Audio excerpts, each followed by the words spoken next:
Nah teman-teman, jadi ini kita lagi kasih makan si baby otternya tuh.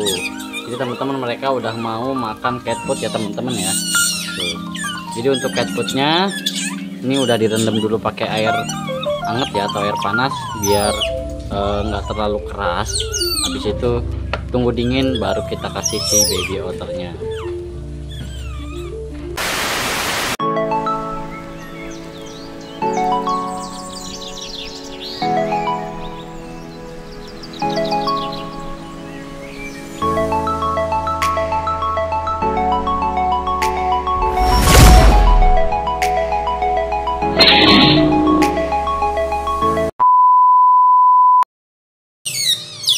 Assalamualaikum warahmatullahi wabarakatuh. Halo Indo Reptile Lovers, balik lagi dengan gua Kang Taufik, tentunya masih di channel Indo Reptile Room.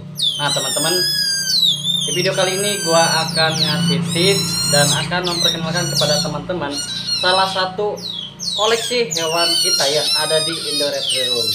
Nah teman-teman, ada yang tahu ini hewan apa? Nah ini adalah otter teman-teman. Nah ini masih baby, ini sekitar 2 bulanan kurang lebih ya usianya. Nah sebelum gua lanjut pembahasan tentang si otter ini ya, cara merawatnya, kasih makannya, dan apa saja yang harus kita lakukan dalam memelihara si baby otter ini, jangan lupa tonton videonya sampai selesai dan jangan lupa di subscribe. Oke teman-teman, sebelum gua lanjut ke pembahasan cara merawat si baby otter ini, gua akan membahas dulu tentang fakta unik si otter ini, mamalia yang mirip dengan berang-berang. Nah teman-teman, hewan yang satu ini memang sedikit mirip dengan berang-berang. Mereka masuk dalam anggota keluarga musang dengan nama ilmiah Mustelidae. Nah dilansir dari Laman National Geographic, otter jelas berbeda dengan berang-berang. Otter memiliki berat tubuh antara 10 hingga 75 pon, dengan telinga dan hidung pendek, tubuh memanjang, ekor panjang, dan bulu lembut dan lebat. Hewan mamalia ini dapat ditemukan di setiap benua kecuali Australia dan Antartika. Setidaknya ada total 13 spesies, mulai dari otter kecil hingga raksasa. Meskipun sebagian besar hidup di sungai air tawar, danau, dan lahan basah, otter juga ditemukan di Samudra Pasifik. Nah, untuk habitat si otter ini, kaki berselaput dan ekor yang kuat berfungsi seperti kemudi, membuat otter menjadi perenang yang kuat. Lubang hidung dan telinga mereka dekat untuk mencegah masuknya air, dan bulu kedap air membuat mereka tetap hangat. Mereka harus merawat bulu bawahnya dengan hati-hati agar tetap bersih dan tertutup air, karena mereka tidak tertutup lapisan lemak seperti makhluk lainnya. Otter memiliki bulu yang paling padat di antara hewan manapun, dengan jumlah 1 juta rambut per inci persegi di beberapa tempat. Otter juga memiliki kotoran yang sangat bau. Ia dianggap mendapatkan bau khusus yang oleh beberapa ilmuwan digambarkan seperti bau violet dari makanan laut yang dimakan otter. Sebagian besar spesies otter datang ke darat untuk melahirkan di sarang yang terkadang digunakan oleh hewan lain. Bayi otter yang disebut anak anjing atau anak kucing tinggal bersama ibunya sampai mereka berusia 1 tahun atau sampai dia memiliki anak lagi. Sedangkan otter sungai tidak berkembang biak sampai mereka berusia setidaknya 5 tahun. Nah, untuk perilaku si otter, semua otter adalah pemburu ahli yang memakan ikan, krustasea, dan makhluk lainnya. Otter laut memiliki metode cerdik untuk membuka kerang. Seekor otter laut akan mengapung di punggungnya, meletakkan batu di badannya, kemudian menghantamkan moluska ke atasnya sampai pecah. Saat tiba waktunya untuk tidur, otter laut akan menyelinap di rumput laut agar tidak melayang. Mereka terkadang juga berpelukan dengan otter laut lainnya sehingga mereka tetap bersama. Sementara otter sungai sangat suka bermain. Mereka belajar berenang saat berusia sekitar 2 bulan saat ibunya mendorong ke dalam air. Otter dan kerabat mustelid pernah diburu secara ekstensif untuk diambil bulunya dan bahkan hampir punah. Meskipun ada peraturan yang dirancang untuk melindungi mereka, banyak spesies tetap berisiko dari polusi dan hilangnya habitat. Otter laut terdaftar sebagai hewan terancam punah di daftar merah IUCN.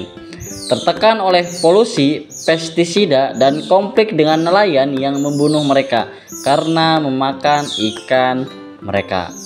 Spesies otter di Asia juga menghadapi ancaman dari perdagangan hewan peliharaan ilegal. Nah teman-teman, jadi itu adalah beberapa fakta unik tentang si otter yang memang sedikit mirip dengan berang-berang.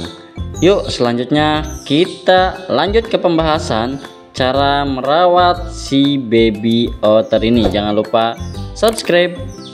Nah oke teman-teman, pembahasan kali ini gua akan membahas tentang si baby otter ini. Sorry gua taruh di dalam kandang ya, karena mereka itu karakternya emang gak mau diem, seneng main, seneng bercanda teman-teman ya. Kalau dipegang pun berontak dan pasti berisik.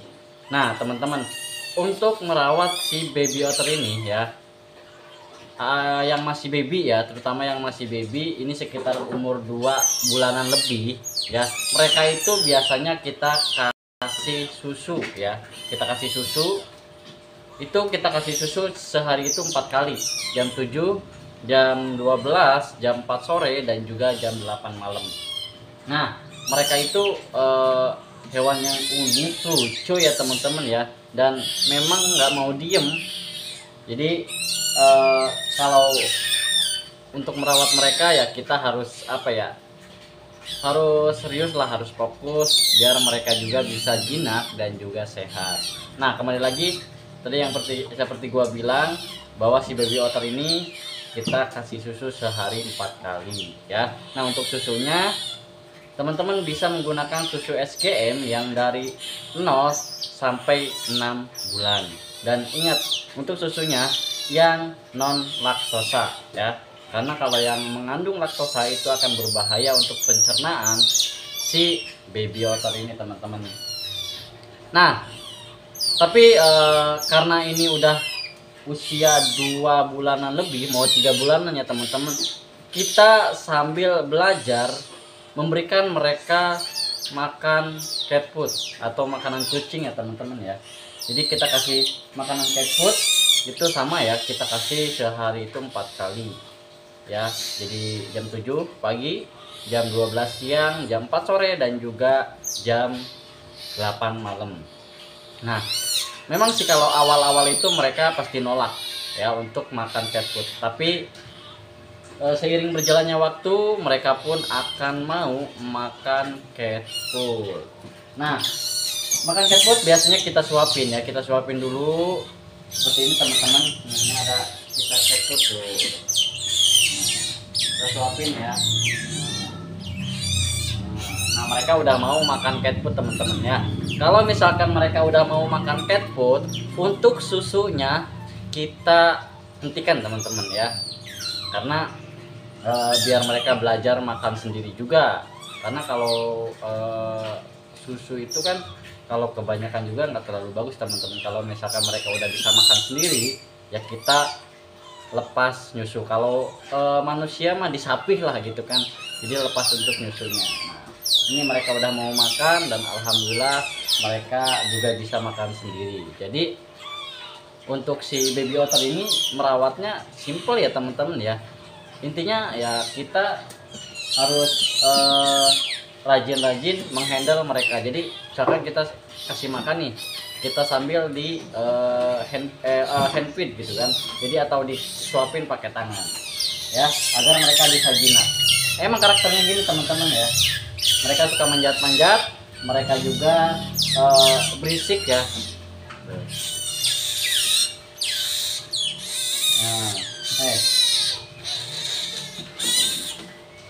Nah, Nah gitu ya teman-teman ya. Jadi cukup simpel dan cukup mudah dalam memelihara si baby otter ini. Ya buat teman-teman yang punya baby otter, kalau misalkan usianya udah mau 3 bulan ya, coba kasih cat food atau makanan kucing ya. Untuk makanan kucingnya kita rendam dulu pakai air panas atau air hangat ya teman-teman, jadi biar nggak terlalu keras. Habis itu tunggu dingin baru kita kasih ke si baby otternya. Nah lucu ya teman-teman ya untuk si baby otter ini. Nah buat teman-teman kalau misalkan baby otternya masih belum mau makan cat food, teman-teman bisa coba terus ya kasih mereka makan cat food agar mereka terbiasa nanti makan dan tidak ketergantungan ke susu formula teman-teman ya. Ingat ya untuk susunya, kalau misalkan teman-teman punya baby otter yang masih bayi, yang benar-benar masih usia 1 bulan atau 2 bulan, teman-teman pilih susu yang non laktosa itu ya teman-teman ya. Oke teman-teman, mungkin pembahasan kali ini gue cukupkan sampai di sini. Semoga bermanfaat dan semoga bisa bertukar ilmu lah, bertukar pikiran dalam memelihara si baby otter ini. Gue mohon maaf kalau misalkan dalam pembahasannya kurang tepat. Gue juga masih belajar dalam memelihara si baby otter ini. Mungkin teman-teman ada yang punya cara yang lebih jitu untuk merawat si baby otter ini, teman-teman yuk bisa kita sharing-sharing dan tulis di kolom komentar.